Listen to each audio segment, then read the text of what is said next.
gusta escribir cuentos en la penumbra, bailar el tango cruzando mi alfombra. Se me escapa un lagrimón bien sincero, la soledad Ya estoy pesa más que el preparado. Estás cuero. preparado. En casa Estoy ando nervioso polenta de porque tengo coco, varias entrevistas después pedidas. Ah, sí. Sí, tengo varias Ah, entrevistas, como 5 o 6 de varios canales del mundo. del mundo. Bueno, vos sabés que yo siempre empiezo con alguna imagen que elijo, así que ahora te las voy a poner. Dale. ¿Qué es esto? Ah, una reunión que se hizo en tu casa. ¿A dónde estaba? Mirá, estaba Tony. Qué bueno, qué ¿Pero por bueno. qué hicimos esa reunión? Ahora No te me vas a... acuerdo, pero, con comida. ¿Pero qué Pero escuchame. comida? Exactamente. La hiciste vos, Eso Jorge. Digo, vos cocinaste ese día y acá están las chicas probando por primera vez qué cosa. Mirá vos. Che, tenemos que repetir esto, que fue Probando muy la bueno. polenta que es La ahí. polenta, la polenta. Que fue bastante exitosa, ¿eh? Sí. Ojo. Bueno, tengo que explicar por qué hablamos de la polenta, porque vos siempre hablas de la polenta. Porque, sí, cada vez que me pinchan con algo, traigo de la heladera la polenta de Coto, ¿viste? Es como mi hermana la polenta de Coto. Mirá, bailando tango con mi hija. ¡Qué emoción! ¡Qué emoción! Uy, si mi hija ve esto se pone a llorar. ¿Esto? Ese es el certificado que me dieron cuando gané un concurso Ah. con un cuento. ¿Y este? Bueno, ese es el libro que salió gracias a vos, con todos Bueno, los lo vamos casos a hacer circular, lo vamos a hacer circular para todos los que no te conocen. con todos los casos del personaje ese que había inventado. La tapa la diseñó tu hija, me Sí. acuerdo. Muy linda tapa. Mirá qué Bueno. bueno esos recuerdos, ¿eh? Bueno, contanos desde cuándo escribí, Jorge. A ver, mira, yo desde la adolescencia que siempre anduve buscando un canal por donde expresarme. Me acuerdo que me anoté en el Instituto de Cine, porque soñaba con ser director de cine, ya era loco desde chico. En aquella época el Instituto Nacional de Cine o sea, solamente entraban los que estaban acomodados, de manera que yo ni... Después me metí a estudiar pintura, me acuerdo que me fui a estudiar pintura con Urruchúa. Tenía algunos cuadros en mi casa que mi vieja me decía, saca esa porquería de ahí. Y la verdad que eran porquerías, porque eran unas lechugas horribles con naturaleza muerta, no, qué sé yo. Me empecé a escribir, ahí me sentí mejor. Además, tiene que ver con que mi papá también escribía. De hecho, mi papá tiene un libro que yo rescaté de todos los que escribió sobre toda su experiencia durante la guerra, donde murieron sus hermanos, o sea, y mis abuelos también murieron en bombardeos, ¿no? Entonces mi papá se escribió un libro con fotos. Quiero Sí, verlo. lo tengo, lo rescaté, es un misterio. Lo que pasa es que está escrito en hebreo, entonces es un tema. Lo único que se pueden ver son las fotos, son fotos digamos, de amigos de él, que él rescató cuando vino a los 14 años, ¿no? De Europa. Y entre las poca ropa que tenía trajo esas fotos. Se ve que ya, a los 14 años se ve que ya estaría pensando en escribir algo, hacer algo con eso, ¿no? Y empecé a escribir, en un momento dado escribía historias con un personaje dibujado, o sea, todavía tenía la cosa de pintar, y había inventado un personaje que tenía un gorrito. Y después cuando me analicé, el analista, ya de grande, me dijo que ese personaje le sonaba como que tenía la cabeza cortada, porque era una gorra con visera que le salía de acá. Quiero, también, Carlitos. también quiero una copia, una foto de Carlitos. Pero ¿Y cómo eran es? cuentos, los Perdón. cuentos que escribía eran realmente sombríos, la verdad que eran sombríos. Yo no sé si estaba influenciado por Dostoyevsky, qué sé yo, no sé, pero eran sombríos. Bueno, después cuando entré a la facultad dejé de escribir y volví a escribir a los 35 años, digamos, ¿no? Después de insertarme en el mundo laboral, fueron años muy terribles de la facultad, porque militaba, me metieron preso, qué sé yo, 2 veces. Y desde los 35 empecé a escribir de nuevo, de a poco, me fui a talleres, digamos, de escritores famosos, de Almiro Sáenz, pero todos unos chantas, unos narcisos tremendos, viste, que uno no aprendía nada con ellos. Lo único bueno de Almiro Sáenz es que hizo el prólogo del primer libro que escribí yo con cuentos de tango, que es este, que se publicó en Italia, Mira. Racconti di Tango, Amore e Milonga. Ajá. Eh, ¿Cómo fue? Fue porque una editorial italiana se enteró que yo publicaba cuentos en una revista de tango de acá, que el director era amigo mío, entonces me decía, che, tus cuentos me gustan, tus cuentos son humorísticos. Y la revista se enteró y me escribió un mail diciéndome que quería publicar un libro con los cuentos. Y yo creí que era un amigo mío que me estaba haciendo una joda. Y le contesté que lamentablemente no tenía tiempo para ocuparme de ellos. Te juro, los tipos insistieron y me dijeron, pero usted no entendió, usted no tiene que pagarnos, porque pensaron que yo creí que... Ahí me di cuenta que era en serio. Estuve trabajando un año para publicar estos cuentos con ellos, hasta que salió este libro, ¿no? Con 2 ediciones, una en italiano y otra en bilingüe. Después el libro en Italia y en Europa se agotó. Y después, bueno, entré a tu taller que fue como la verdad fue como una apertura, porque me sacó de lo cerrado que estaba yo escribiendo cosas relativas al tango. O sea, me permitió, taller me fui a otras áreas pude empezar a escribir policiales, pude empezar a escribir cuentos de amor, con perdón de la palabra, qué sé yo. Hablanos de Eh, tu personaje que tanto nos encantó en el taller. Celedonio, Celedonio, el jubilado detective. Sí, amo a Celedonio. Y Celedonio, el Celedonio se hace detective porque no le alcanza la plata para pagar las expensas. La novia, la costurera, sí. No, entrañable. ¿Y cuáles fueron tus lecturas de infancia, Jorge? Y de infancia, de Bueno, juventud. de infancia me impregnó Dostoyevsky y Edgar Allan Poe.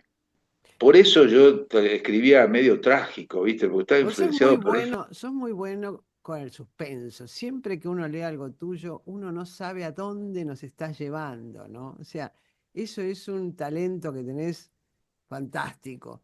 Y el otro talento que tenés que sos muy bueno con los diálogos, ¿no? Pero eso me viene de que yo en un momento dado de mi carrera literaria me incliné por el teatro. Hice un Ujú. taller con la ex mujer de Pavlovsky. Escribí 2 obras de teatro. Fue una carrera frustrada. Che, El Jorge, teatro no es lo mío. ¿cómo te metiste con el tango, que es algo tan importante? Yo empecé a trabajar a los 15 años, porque ya me quería escapar de mi casa y necesitaba tener algo de qué vivir, ¿no? Y trabajaba en una casa de discos antiguos en San Telmo. Ujú. Un viejo que no podía subir la escalera ya, porque era tan viejo que no podía subir una escalera que tenía para ir a buscar discos viejos que venían a buscar los coleccionistas. Y bueno, ahí empecé a escuchar tango y me gustó a contramano de los pibes de mi época, que ya entraban el rock, y qué sé yo, y yo empecé con el tango ahí, del 60, Claro, en la esa década del época no 60. había el furor del tango que hay ahora. No, no, Nada que ver, el rock había arrasado, nada que ver. eh, pero se llevó todo, el rock se llevó todo por delante, no quedó ni un tanguero.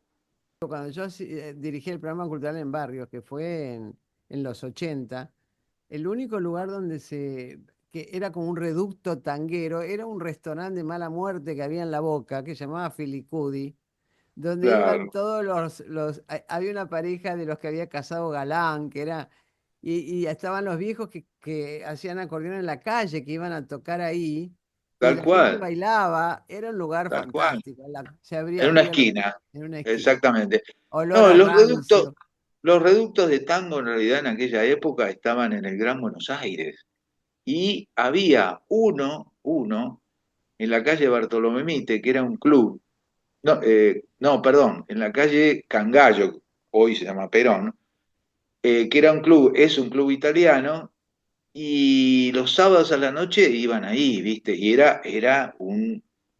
pero era, qué sé yo, era feliniano. Yo iba ahí a mirar, porque me alejo del tango Ujú, y vuelvo cuando en mi divorcio. Estaba en pareja y un día nos fuimos a Brasil.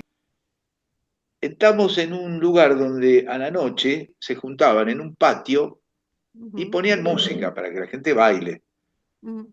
Y un día, sabiendo que estaba yo como argentino, el DJ pone un tango y me dice, argentino, esto es para vosé. Y yo le hago así, ¿viste? Yo le digo, porque ellos afuera creen que todos los argentinos bailan tango, ¿viste? Tienen esa fantasía. Con esa pareja le digo, no, escúchame, esto no puede ser. Volvemos a Buenos Aires y aprendemos a bailar tango. Y así fue, empezamos a aprender. Bien. Bueno, contame cómo organizas tus cuentos, cómo es tu proceso creativo. Hay un disparador. Por ejemplo, en una de las clases pasadas, Cristina Moreira comentó que quería escribir un cuento, digamos, donde no estuviera involucrada ella como escritora, un cuento ascético, digamos. ¿Sí? Bueno, un cuento de ficción. No, No. la idea era que no estuviera involucrada afectivamente, que no se mostrara nada de lo que tuviera que ver con ella, donde ella no apareciera ni en los personajes ni en nada. Y vos le dijiste, mirá, es imposible, porque siempre el autor está, de alguna manera está en algún personaje, en alguna acción, en lo que sea. Y ahí se me ocurrió una historia donde una mujer, escritora, decide escribir un cuento, entonces le tuve que dar una personalidad, tenía que ser una personalidad, qué sé yo, solitaria, que tuviera esa motivación, y de ahí salió La letra fría, el cuento que leí el otro día. Ajá. Ese, por ejemplo, es una mecánica. Un disparador externo entra en mi cabeza y ahí ¿Y empieza cómo como vas a... generando el suspenso? Que es lo que siempre llevas muy bien. Es una pelea, es como una pelea. Cuando me sale escribir algo, enseguida lo cuestiono. Una acción dentro del cuento, yo enseguida la cuestiono. ¿Cómo sería eso Me- de cuestionar? y porque me digo, no, esto es muy lineal. Es decir, por ejemplo, un personaje policial, en un cuento policial, un personaje que tiene todas las características de ser, no sé, un asesino. Conoce a alguien y lo natural sería que ese tipo termine, de acuerdo al trayecto del cuento, a la línea del cuento, sería que él termine matando a alguien.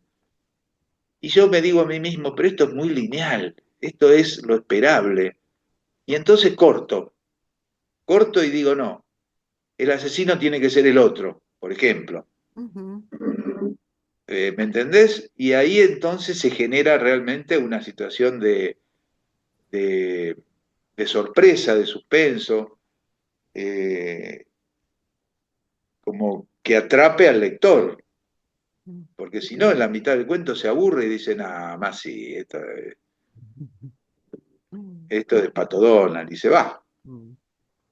Pero últimamente estás escribiendo cuentos relacionados con más la temática de hombres y mujeres maduros, ¿no? Sí, Encuentros y desencuentros. Estás terminando un libro que le estás dando, bueno, todavía no vamos a develar el título, porque todavía me parece que no tiene un título definitivo, pero que tiene que ver con esa temática, ¿no?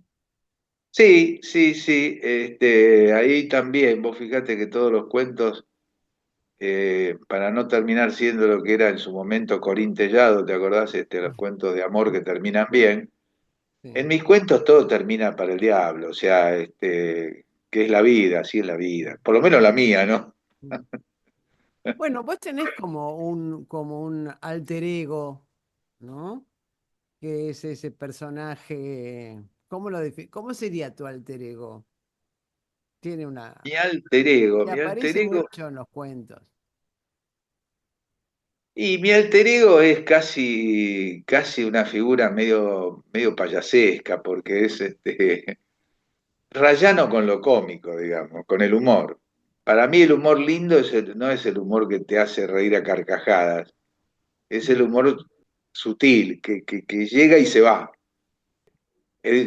A veces lo logro, a veces no lo logro, ¿viste? Pero qué sé yo miraba el otro día un video de Lelutier y ellos tenían esa cualidad, ¿no? Tocaban una escena y la dejaban ahí, para que el público terminara de cerrarla. Era la frase inconclusa, la mirada cómplice. A mí me gusta eso. Bueno, ¿y qué? Vos ya llegaste al taller, ya hecha, como digo yo. No, yo no te, digamos, no viniste a aprender. Vos llegaste ya con un bagaje, escribiendo muy bien. ¿Qué te dio el taller?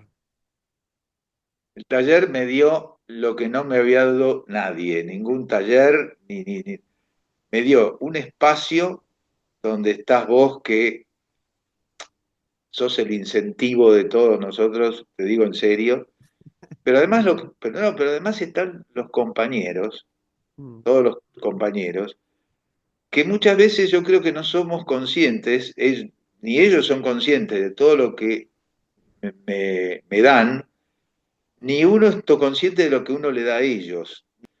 Pero la fuerza que hay en este taller es tremenda. Yo que hice varios talleres, te aseguro, porque por eso la gente persiste y se queda tantos años, porque es un taller creativo.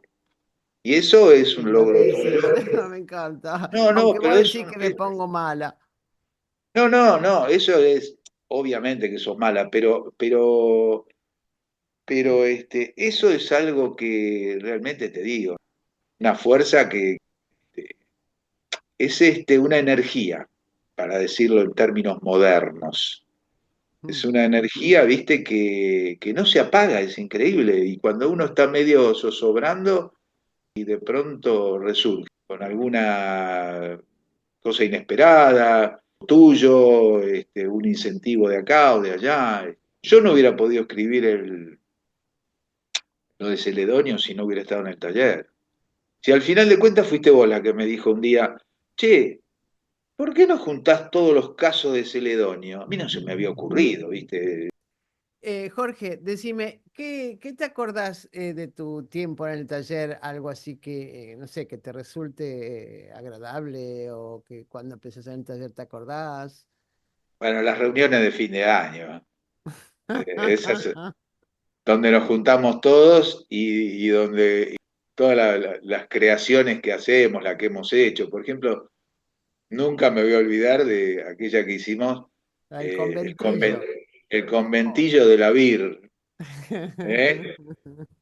Genial, genial. Esa es una de las cosas más lindas, porque es como el resumen de todo el año, además del afecto, todo eso, ¿no? Sí, sí, una de las cosas que yo noto en el taller, que yo también he hecho algún taller de escritores, es que como mucha competencia y esconder. si vos tenías como alguna fórmula, una receta, no sé, la escondías, ¿no? Como que escondías tus debilidades, escondías tus virtudes. La verdad que no. Y acá es todo lo contrario. Parece que una de las Sí, características es que todos de alguna manera son muy generosos, ¿no? sí, sí. Con lo que tienen, con lo que saben. Eso es verdad, es así, a uno se siente cómodo, pero yo tengo que admitir que algo que vos insististe muchas veces y que no puedo, no es que lo escondo, no puedo, no me da, Mm, que es el tema de las autobiografías, de mi caso. ujú, Yo no puedo hacer, yo admiro a todo el taller que hace autobiografías, Ana Termine, por ejemplo, con su autobiografía, digamos, a mí no sé, me pareció maravillosa, todo, digamos, ¿no? Con lo suyo, mm. no puedo. Yo no Bueno, podría, sos reservado, Jorge. si me permitís seguir con esto de la sinceridad, no es que soy, no, digamos, ser reservado en mi caso es una consecuencia. El tema es el dolor de mi pasado, digamos. Y ahí es donde yo no puedo, no Meterte. me puedo meter, no me puedo meter. Es como, entonces en la ficción para mí es como, qué sé yo, como el disfraz de carnaval, ¿viste? Mm, Con eso me alivio, mm, me ayuda, cada cuento que hago es una vuelta de tuerca, digamos, en mm. esa sanación. Una vez pensé, porque vos me lo propusiste, ¿por qué no escribí de tu historia? Bueno, yo Hay veces creo que que digo algún que día por ahí tus nietas, ahora que sos abuelo, sí, ¿no? Por ahí quieren saber algo de vos. alguna vez le conté algo de mi historia a mi hija, que medio que se puso a llorar un poco, y después me arrepentí de haberle contado eso poco. Más no puedo, Mm. no hay Pasa caso, que, ¿viste? Jorge, yo me dedico eh, al tema de historia familiar, autobiografía, autoficción, bueno, pero básicamente historia familiar, y a mí no me gusta volver sobre el pasado. A mí me provoca muchas emociones, como se dice, encontradas. Sí, Aún las buenas me provocan una cosa que no puedo manejar, ¿no? Resulta, digo, y es como, ¿viste esa gente que sale al teatro y que es tímido? Bueno, a mí sí. me pasa lo mismo con el pasado.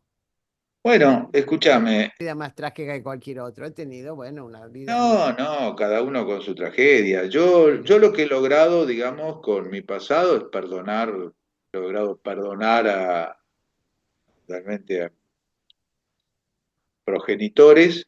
A mí Uno me termina. cuesta. Sí, ojo, lo digo, pero cada tanto, cuando me acuerdo y veo un cuchillo en la cocina, digo, menos mal que ya no están.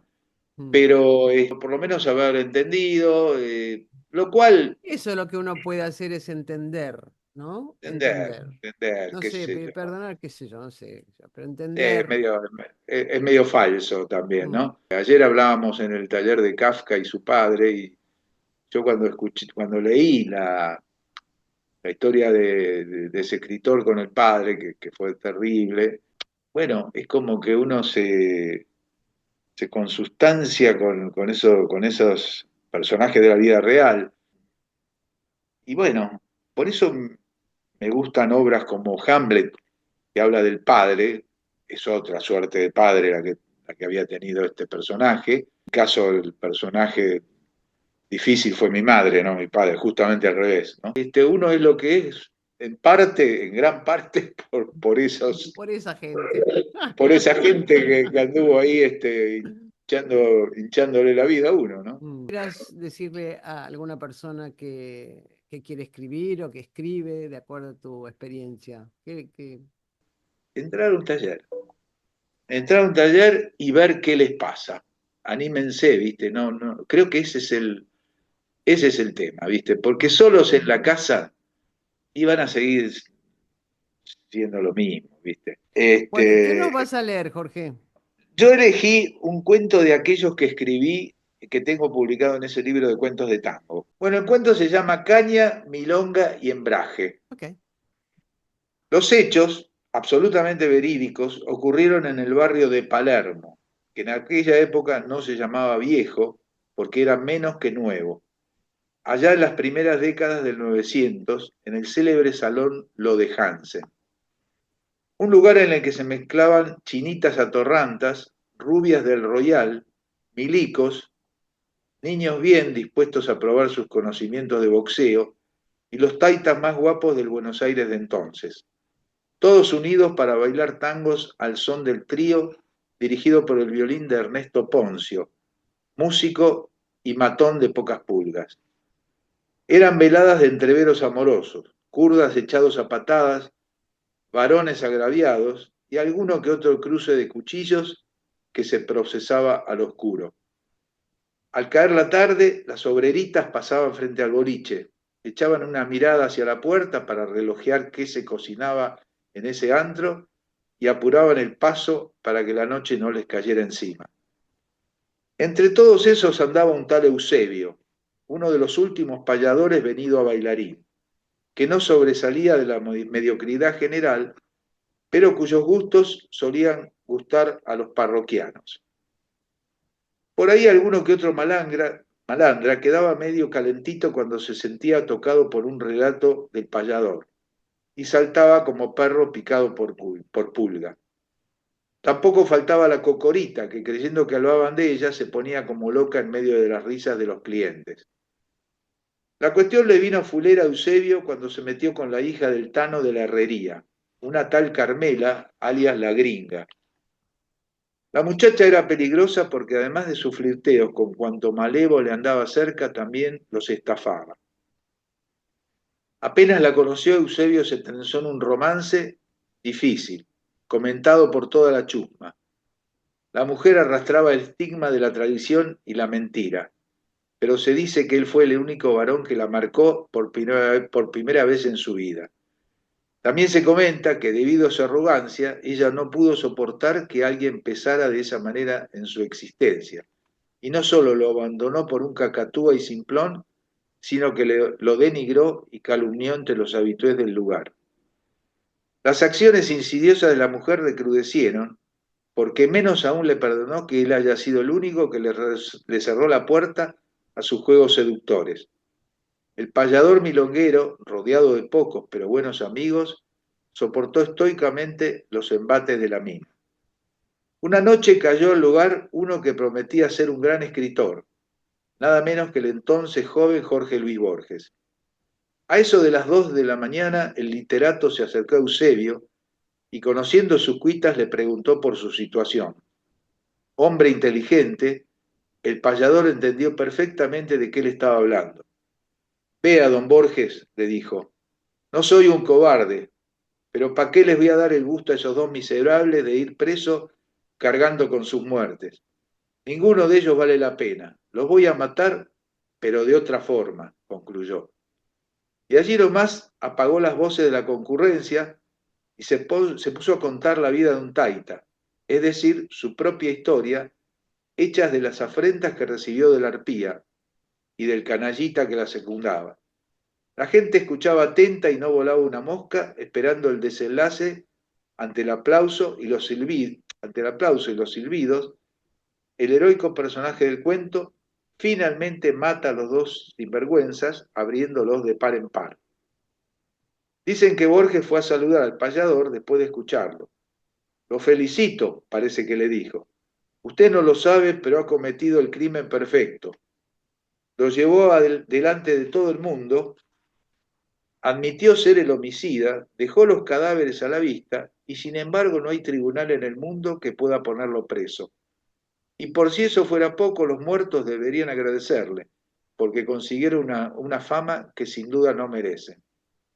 Así dicen que fueron las cosas.